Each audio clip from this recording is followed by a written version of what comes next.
So I broke down and ended up buying some tomato cages. I needed 6 to put in these buckets behind me, and all the rest I already have. I guess I didn't realize I didn't have that many tomato cages from last year. We did add a few more of these mineral tubs last year, but I just went ahead and broke down and bought some tomato cages from Walmart. They're like $6 a piece at Walmart for the good heavy-duty ones. We always do this every year anyways, so I wanted to do something different this year.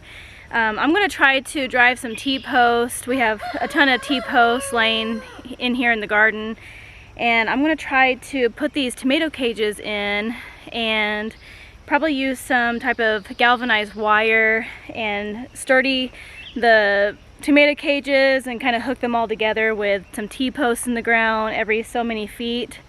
I wanted to do this last year, but I just never did. Usually whenever the tomato plants get really tall and heavy, we put in T-posts into the bucket to kind of hold and support them every year. Sometimes that doesn't really work for us every year if we get like a big windstorm.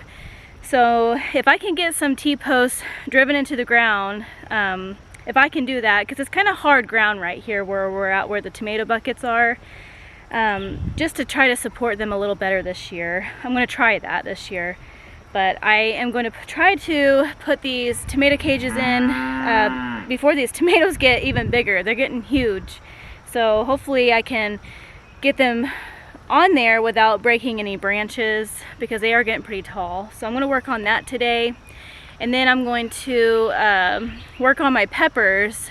We've been getting these really bad storms with lots of wind, and we lost a pepper plant already. So I'm going to stake down some stakes and then use some twine and try to support them a little better. That way we're not going to lose any more peppers, because the other one just snapped off in the wind and we lost it, and I don't want that to happen again. So I'm going to work on all of this right now, and we're supposed to get some more storms this weekend, so I need to get this done before we keep losing plants. And then same with the tomatoes back behind here. I have some stakes in the buckets to help support them, because the winds have been kind of blowing over my tomatoes, and there's only 6 of them that I need to work on. I want to get that worked on before we get really bad wind again. So hopefully these tomato cages will go over the plants just fine, and I just have to be extra careful not to break any branches. I'm also going to prune up the bottom of the tomatoes so the soil doesn't touch the plant, so we're not going to have any diseases. I haven't done that since my last video, whenever they were younger, so they have grown quite a bit. So I need to remove the bottom layer of branches so we're not having any disease problems soon. So I'm going to work on that as well, removing that and putting the tomato cages on the plant.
Okay, so I ended up just weaving all this twine every which way to hold up these peppers because the storms we've been getting just lays them over, and we lost one so far down here, but I'm hoping this will help support the peppers for the rest of the year. As they get taller, I might have to come back in and do a top layer of twine. I got these sticks from the kit that came in the new garden beds that I put together a couple months ago. So these work out perfect. I just stick them in the ground and just took some of this twine and just weaved it in and out. So that'll definitely help the peppers now. I won't have to worry about them whenever it's super stormy outside.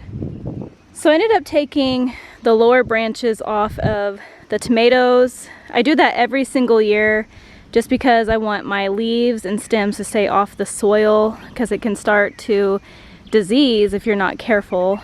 And it looks like I pruned a lot today, and my husband always gets a little nervous and upset every year when I do this, but in the long run it's okay. Nothing's gonna hurt it.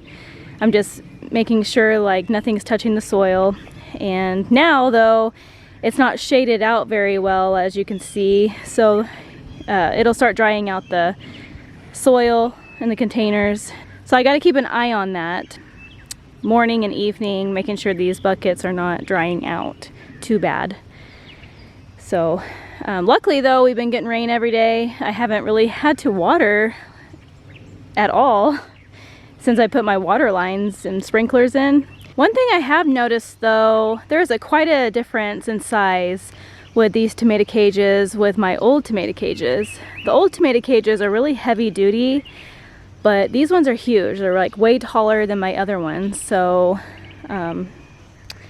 definitely a difference in that, which is good because these tomato plants grow taller and taller and taller and taller. They just keep growing until the season's over. So a lot of my tomatoes are flowering. You can see here, got some flowers coming on. And you can see this right here, this is where I pruned it quite a bit up the stem. But you can see this one just about is still touching the soil right here. So eventually I might have to cut this one off, but this is what it looks like after I trimmed all of the bottom off of it. And I did it with every single one, so you don't see any leaves touching the bottom. Now that one I might have to trim up more too. There is some leaves touching right here, but I'm gonna give that another week and then I'll probably trim all that off. So I went through here and trimmed off all the bottoms of the tomatoes, every single one. So they're good to go for a couple weeks. I keep an eye on it every week, and if it needs trimmed, I'll trim it off and keep working my way up, which I'm not really worried about these up here. These are my cherry tomatoes and my yellow pear tomato, so I think they'll be just fine. There's nothing touching the soil. But these are my sauce tomatoes, and they look a little bare right now. It looks like a little tree. You can see here, there's I trimmed up so much, but it was touching the soil, and I just, for future problems, I just went ahead and trimmed them up pretty tall. But I'm glad I got that done, because I really didn't want to have to buy tomato cages, because for one, they're $6 a piece, and I needed 6 of them, so that's just another costly thing for the garden that I did not want to spend, and I'm just going to continue to use tomato cages. But I am going to try to drive some T-posts myself and see if I can at least put up the galvanized wire that I've been wanting to do for a couple of years. So I am going to continue to still try that. Probably not right now, I don't have time, but I am going to, sometime this week, I am going to try to drive some T-posts in this hard ground and see if I can get the wire attached to one side of the tomato cages so it can support them a lot better than what we have been doing with T-posts. So today I'm going to be working on putting the T-post in the ground and putting up some galvanized wire to support my tomato cages. Before these tomatoes get really big and tall, some of them are getting pretty tall, so I really need to get a hold of this before they get any bigger so we can just enjoy the season and not have to worry about how we're going to support them later on. So I'm going to see if I can actually drive some T-posts into this ground. When we first put this garden in, this was rock solid ground, so I'm kind of thinking maybe it's the same. We actually have some black plastic down and then we have mulch on top, so it's not really like a no-till garden. We got plastic kind of suppressing the weeds underneath. So I don't know if it's gonna be hard ground or not, but I'm gonna try it today because I really want to get this done. So I'm just gonna turn you guys around and we'll start working on this and see if I can get this done today.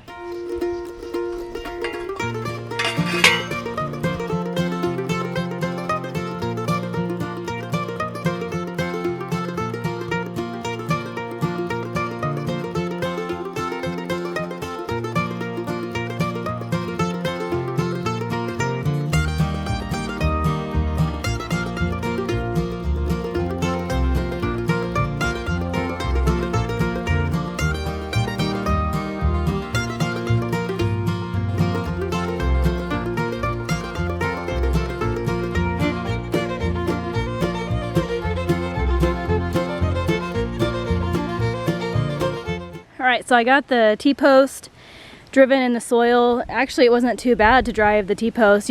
These used to be really hard ground, but at least I got the T-post in. So now I need to get my galvanized wire and see how much I really have. And then I'm going to be going along the T-post and securing all of my tomato cages to that wire. So it'll help support it a little bit better this year. So we'll see how much galvanized wire I have and I will go from there. So this is what the galvanized wire looks like. It's pretty heavy duty, so I'm hoping that I can cut through this with some wire cutters, and then I'm going to be stringing it along the T-post and then tying the tomato cages to this wire. So everything will hopefully be supported whenever we get really high winds, and especially when they get really tall and heavy is when they really need the support. So hopefully this solution that I'm doing this year will be a lot better, and we'll see if I can get this apart because I would like to get this done today.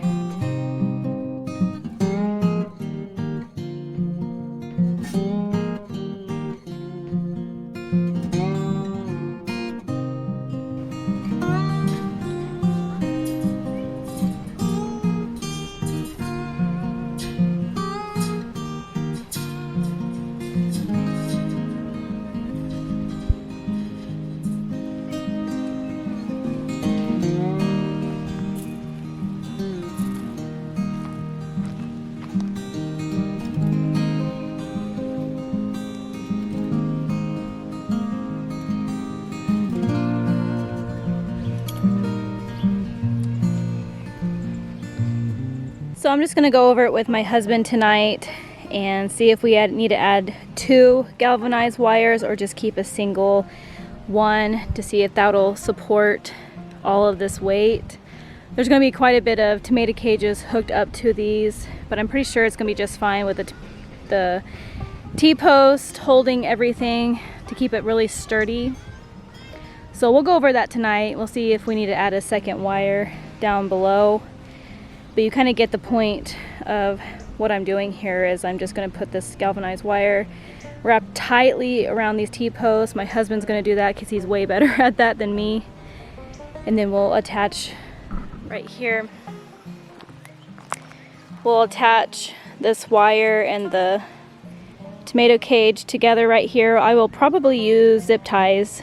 That way, whenever it's fall and everything needs to be ripped out, I can easily cut the zip tie away from the tomato cage so I can remove all of this plant and take the tomato cage out for the season.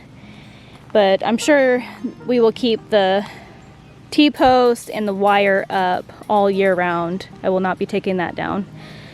So the only thing that will be taken down is the tomato cages whenever it's time to cut everything out for fall and get ready for winter time, and I get the buckets ready for winterizing. So I'm excited that I got most of this all cut up. It's all ready to go. Just have my husband come home tonight and tighten these up. And then I just need to see how much zip ties I have so I can zip tie all of this to the tomato cages. Keep it easy.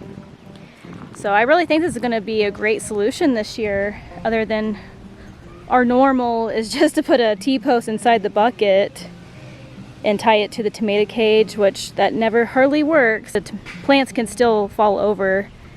So hopefully this solution will be really good and I don't have to worry about it from here on out.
So we are officially done putting up the tomato support system, and I'm so glad that I actually cracked down and got it done today, because it was worrying me ever since I put the tomatoes in the bucket in the first place, and they are pretty tall by now, and I've been thinking about that ever since I planted them. So I'm so happy that I actually got that done today. Now I don't have to really worry about anything until it's harvest season. So I'm just taking care of the plant, fertilizing it every week, and waiting for the tomatoes to come on so we can start canning tomato sauce and whatever else I'm going to be canning with tomatoes. I would like to say thank you for liking and subscribing to our channel. We really appreciate it, and we really love all of the comments that we get. All you guys are so nice and kind. Thank you so much, and if you would just continue to like and subscribe, it'll help our channel grow. I really appreciate you guys watching our videos, and we will see you next week.